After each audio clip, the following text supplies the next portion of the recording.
Welcome to EPG Pathshala. I am Swati Biswas from the Department of Islamic History and Culture, University of Calcutta. Today we are going to discuss from the paper Indian Polity, the module Impact of Muslim Administration on Indian Society. To start with, we will first see what are we going to do in this paper. Our learning objective is to study the nature of the administrative systems, to see if religion was the basis of this system and how long did the system itself work, how effective was it, and how it affected the common mass. Let's introduce the topic first. The Muslims appeared in the scenario as political leaders in 1192 AD. It started with the Delhi Sultanate and it was founded by the governor of the Ghaznis, Qutbuddin Aibak, in 1192. It continued up to 1526 when the helm of affairs was taken over by the Mughals. More or less, Delhi remained as the capital, or in and around Delhi, the capital shifted here and there, but it was controlled from the area. Thus, India was ruled by the two mighty empires from 1192 and 1526 until and unless the British officially took over in 1857. So we have to remember that these two empires were ruled by the Muslim rulers, where the majority of the subjects were Hindus. The concept of Islamic administration was never wholly introduced into India because the rulers understood that it was an impossibility. Moreover, the rulers themselves did not want to impose the Islamic ideas because then in that case, the Islamic ulamas or the religious leaders would have taken over the empire, which they did not want. They were mostly political rulers who had political ambition to rule into India. The Islamic administration, along with the indigenous administration procedures, were conveniently in favor of the rulers, were imposed on the common man. The common man had to abide by the administrative decisions without any choice like any other medieval society. The excessive burden was a phenomenon not only in India but rest of the world too. The inherent social regulation of a Hindu society, that is the commoners were always in distress, and it did not affect the caste-based society at all. The administrative system of the two empires had an evolutionary character, and it continued in some ways even during the British rule. Even the British rulers did not want to change everything in one go. The basic unit of the society was therefore not disrupted. The primary unit of the society remained the village, and the village headmen looked after the village affairs on behalf of the center in some form or the other. The main source of the income of the state was the tax on agriculture. So the purpose of the administrative system was always to appropriate the surplus of the agricultural produce. The administration had to be seen from two areas, the central administration and the administration below till the village to maintain the law and order, and the revenue administration, which aimed at appropriation of the surplus by the upper class or the upper elite ruling class. Now, both were complementary to each other. So, the central administration was always there to look after the revenue administration so that it works smoothly. The law and order situation had to be maintained for smooth appropriation of the surplus, sometimes in cash or sometimes in kind. Now let's look into the trend of the administration of the Delhi Sultanate and its impact as to how it affected the common man. The administration was always instigated by the economic need of the empire, that is the rulers. The state heavily depended upon its army, which had to be always in operation and had to be paid in lump sum amount. So the expansion of the empire depended on the efficiency of the army, and the efficiency of the army depended, on the other hand, on the tax that was collected. Delhi Sultanate did not change the older system immediately because they did not have the capacity to do it. The situation was then affable for them to introduce regular tax based on Islamic law. Now, when I say Islamic law, I do not always mean the Shariat law, because it was difficult to impose the Shariat law on non-believers, and that the rulers understood as to what are the changes to be done. Now let's look into the first reform, or the first recorded kind of reforms, that is of Alauddin Khalji. The recorded part says the administration of the finance starts with the time of Alauddin Khalji, when a large part of North India was brought under uniform taxation. This is an interesting change which was hard by the rulers to follow. The concept of uniformity of tax was new to the society over this large part of the geographical domain, because traditionally the Indians were in a mood to pay tax regionally to the regional rulers. So after a long time, when the empire was actually formed, an attempt was given by Alauddin Khalji to form an uniform tax system, which was created by the state itself. The decree of the Sultan clearly said that there would be 3 types of taxes. The first would be Kharaz or Kharazi Jizya, which was a tax on cultivation or Ziraat, to be paid by all. Now, when it means all, Alauddin Khalji also meant the heads, that is the Khots and the Muqaddams, to be very precise. The second was the Charai, or the tax on the milch cattle, and third was the Gharai, or taxes on residence. There was provision of measurement or mahasat, but of course we have to understand that measurement in those days would not include each piece of land and everywhere. At least some of the lands were somehow measured. Without any exception, Alauddin wanted a 50% tax on the produce. That is, 50% of the produce, either in cash or in kind, were then taken over by the state. Now, apparently it seems that it was an Islamic law, but in reality, these kind of tax prevailed in India in some form or the other, and somehow the common man was aware of it. So there was not much of a problem when this tax system was imposed. It's only that the harshness of the tax collection became a difficulty for common man, and especially the headmen or the upper class of the agrarian society. Now let's move to the Tughlaqs, how they saw the tax system and what impact did the state have on it. Now, Ghiyasuddin Tughlaq tried to modify the system of the Khaljis by giving some relaxation to the Khots and Muqaddams. Now, this was also done for the intention of the state, because it was understood that the state did not have the capacity to collect the tax on its own. So they had to depend on the Khots and Muqaddams. So Khots and Muqaddams, or the headmen, had to be given some kind of relaxation. They were given back their important position, therefore, but just to keep the balance. But they were not allowed to impose Qismat-e-Khoti. Qismat-e-Khoti is a very interesting kind of a tax which the headmen imposed on the common villages.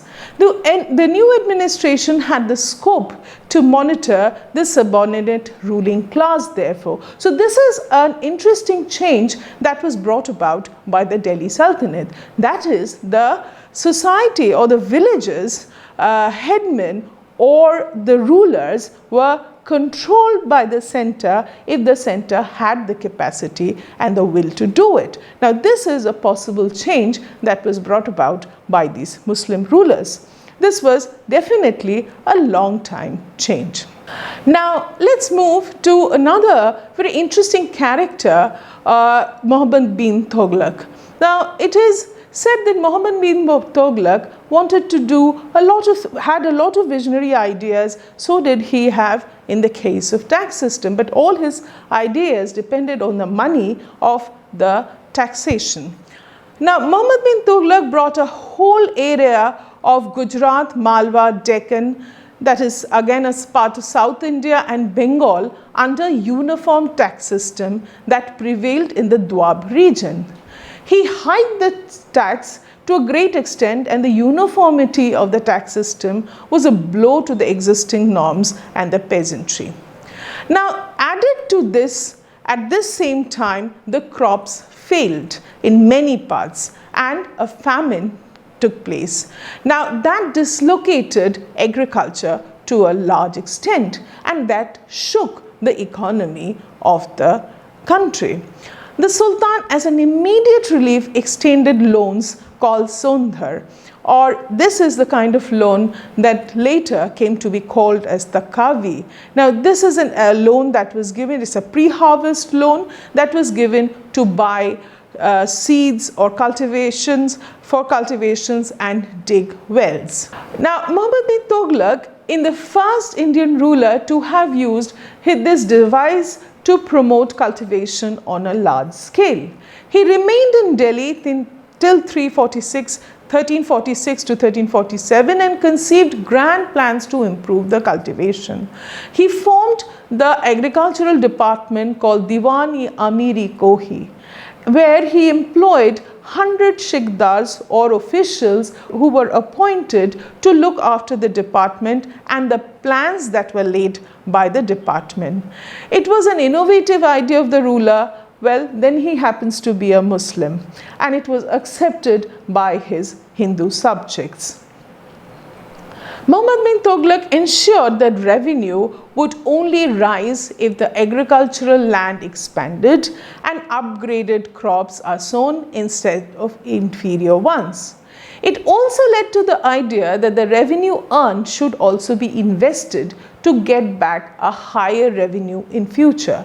Now, this is something that was again new to India, and this could have only been possible because an empire was formed by a visionary and controlled by a visionary. Came to a halt with the rule of Firoz Shah Tughlaq. Now, his weakness weakened the Delhi Sultanate. So did the administration, and the reforms were kept at halt. Firoz Tughlaq not only abandoned the grand project of his predecessors, but moved back to the fiscal concessions where it always depended on the Quds and the Muqaddams. He abolished agrarian cesses like Muhadisat, Kismat and Abwab, and then broke the whole structure of the agricultural system. The administrative skill of this ruler ultimately, therefore, weakened the empire, and then it actually disintegrated. The administrative endeavors of Delhi Sultanate was followed by the regional rulers who came after them and took over North India and also part of South India. Finally, the administration was taken over by the mighty Mughals, who brought about a sea change in the administration. By that time, the society understood that a uniform administration was the best solution for stable law and order.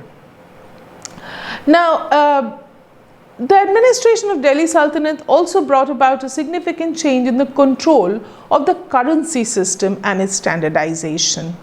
Now, because it was an empire, it was able to control and standardize the currency system. In the initial phase, the old coins were in use.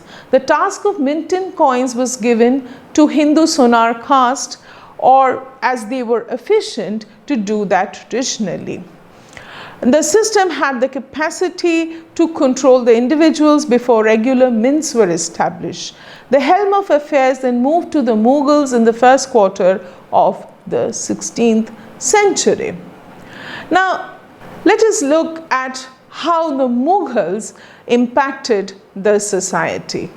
The administrative system of the Delhi Sultanate continued to stay for long in the Mughal structure. The change that occurred was slow but stable. The administration became more and more efficient.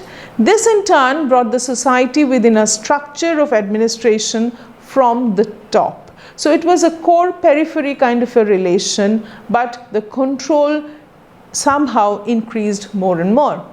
The core of the society, that is the village, remained undisturbed like the earlier system. The upper echelon was now more established with the help of the administration, of course, and the refusal to obey the order became a punishable offense.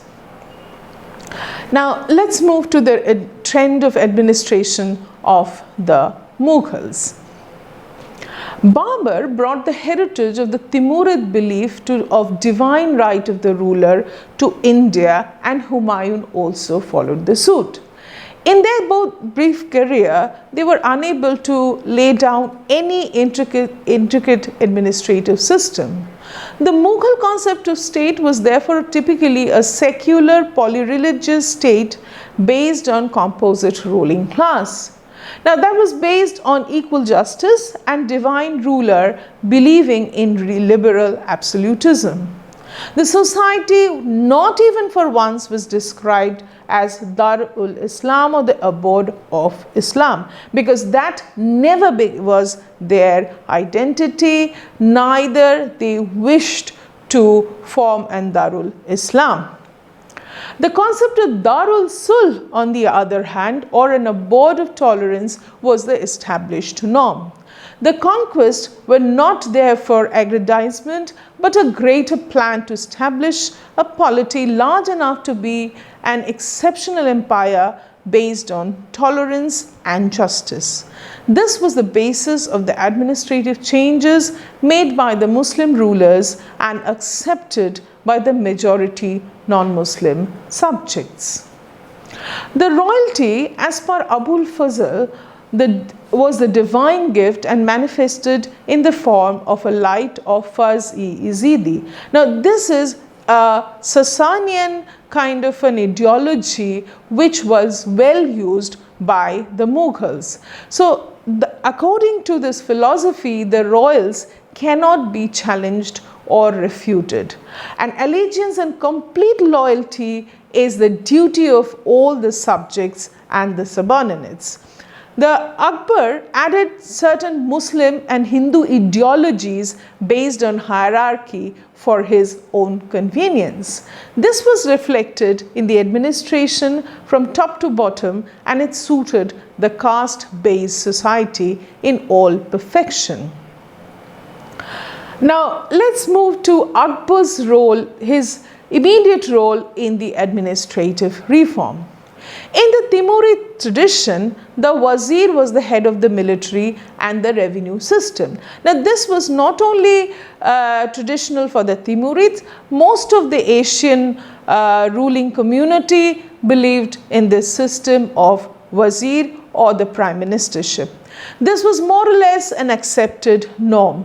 Now the rule of the Mughals during the first two rulers were no exception. The third Mughal, or Akbar, after a few years of accession, wanted to control everything in a new way and brought about a massive change in the administration of the empire. He understood that segregation of the well-defined department is the key to this part. Now this, compared to his age, was revolutionary and very unique. The post of Vakil, which posed much problem in his early years, was first changed. We have to understand that Akbar ascended the throne at a very young age, and he under the governorship of a post called Vakil.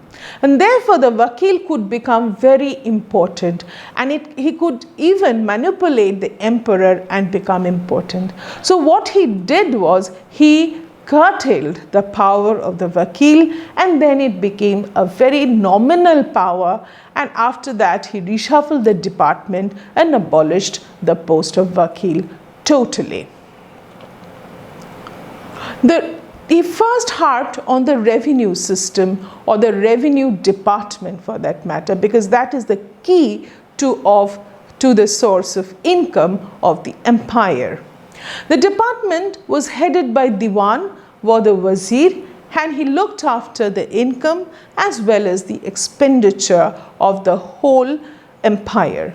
The department was segregated from the military department. This is very important because otherwise one post holder who controlled the revenue and the military department had a possibility to challenge the ruler or become very, very powerful. Now, this was definitely a welcome change. The department then became the tool in the hands of Akbar's excellence. It was led by people like Muzaffar Khan, Raja Todarmal and Khwaja Shah Mansoor, and gave the real shape to the department, who laid down the Hasala system, a system which then changed to the Zabt system, where the revenue administration was put in a rule book and controlled through that rule book. The flexibility was ensured that it could adjust to the regional variations of the empire, so that there is not much upheaval, and provisions were also there so that the tax collection could be maximized. So therefore, this was very, very modern compared to its time, and it incorporated everyone, all the producers in the empire in some way or the other. The administration of the military department also changed. It was headed by someone called Mir Bakshi. This post was segregated from the finance department, and it kept a balance between the two most important departments. The intelligence department was also looked after by Mir Bakshi, and all the spies or the Wakianavis reported to him, and it got all the informations were then transferred to the emperor himself. The military system was brought under the Mansabdari system. It was a unique creation of the Mughals, where the military posts were assigned to the revenue department, and through that the post holders or the military post holders got paid. It was a complicated system which involved both the military and the revenue system, but of course it did not merge their power together. Now, the term Mir Saman came into vogue during the time of Jahangir and Shah Jahan instead of Mir Bakshi, and during Akbar's period there was another department which came to its being, of course not as a department. Later it was formed a department in the time of Jahangir and Shah Jahan.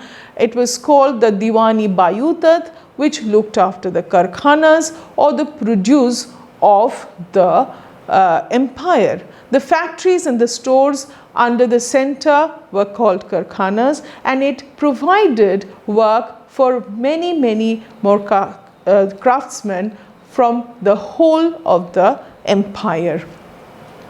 The legal department was headed by Sadr-us-Sudur. Here it is important to understand that he was head of the ulamas, because he is the one who assigned the ulamas or kept them in their post. But of course he also acted as a chief advisor to the emperor regarding Sharia law. He appointed all the qazis of the empire, but of course these catered to the Islamic law. This department never ever touched the Hindu subjects over any issues, and it was a clear dictum of the emperor that there has to be toleration in this department and the empire at large, and the subjects or the majority subjects who were Hindus or non-Muslims will not be affected by the Sharia law. The last interpreter of the law was definitely the emperor himself, and sometimes he did not abide by the Sharia law. As a matter of fact, most of the times he did not abide by the Sharia law. So the concept of Islamic law was never imposed on the whole judiciary of the empire. The system never wanted to infuriate the subject over any religious matter. This, to their understanding, would jeopardize the law and order, and that in turn will have great impact on the income of the state. Akbar inherited the system of provincial government from the time of Delhi Sultanate and continued it till 1580. Post 1580, the empire was divided into 12 subas or administrative unit under the control of Sipasalar, a term which was later replaced by Subadar. Now, this system divided the land into iktas under the muktis, who had executive power as well as the power to collect the taxes. Now, in the province, Diwan was the second most important position after the Subadar. He was the one who collected the taxes or audited the account and to look after the charitable grants, land grants too. With the help of the amils in the unit later, which is the sarkars, he also had to look into the improvement of the cultivation and control the amirs from becoming coercive. The Bakshi in the province acted as the head of the intelligence department, and Sadars looked after the judiciary. Qazis in the province were the assistants to a post called Mir Adil, which was created to keep the notoriety of the Qazis at bay. So therefore, all of these posts were appointed by the center, and therefore one kept check on the others. So together the system worked on a very intricate basis and in a very complicated way, because it was looked after by the center, and none of the posts could become very important in any ways or the other.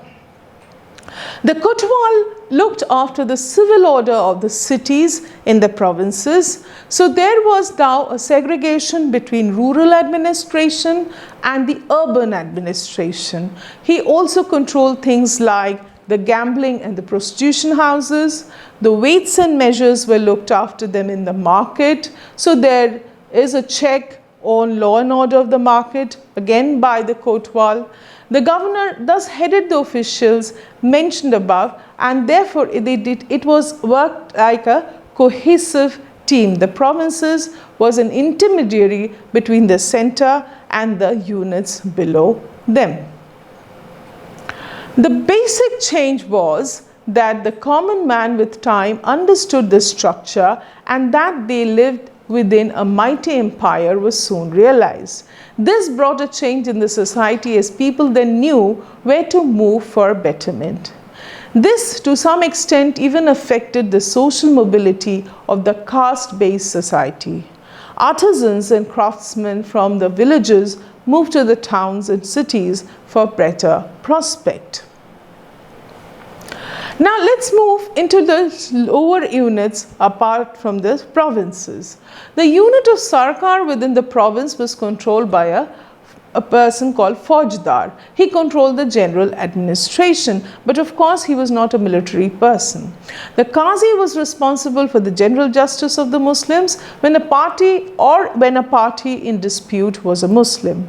The Pargana below the Sarkars was controlled by a Shikdar, who looked after the administration, and the revenue there was collected by the Amil. Of course, we have to understand the Amil controlled the headmen in the villages. The Kanungos determined the boundaries of the Parganas and the villages within and kept the local revenue records. This functioning of the system, though complex in nature, set the foundation of the empire. The whole system of administration reached up to the village. The village's age-old tradition was not touched. Keeping the village within its norm, provision was made to extract the maximum from them in the form of revenue with the help of the administration. During Akbar's time, direct complaint could be made to the emperor himself. Of course, later Shah Jahan changed it where the clerks would collect the complaint and the emperor was reported. And the concept of giving the ruler with his divine presence would give a Jharokhai darshan, or the morning session. The rulers regularly attended the Diwani arm or the public darbar, and official work was attended by the Diwani caste. So therefore, there was a balance of the center up to the village where the control was in the hand of the ruler. But of course, there were provisions through which the common man could access the ruler himself. The administration was well knit and it continued till the time of Bahadur Shah I. The system made the ruler accessible to his subjects and aimed at organized justice and good governance. The administration of the two empires back to back ruled by the Muslim rulers set the ground for the administrative system which was taken over by the British Empire. The administration was well knit enough to have encompassed the whole society. So let us summarize as to what we have discussed in this module.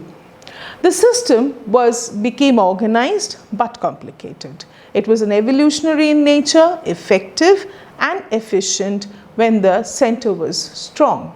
The society adjusted to the changes accordingly. All classes of people had access to the administration and it was never essentially based on any religion and thus accepted by the majority of the masses.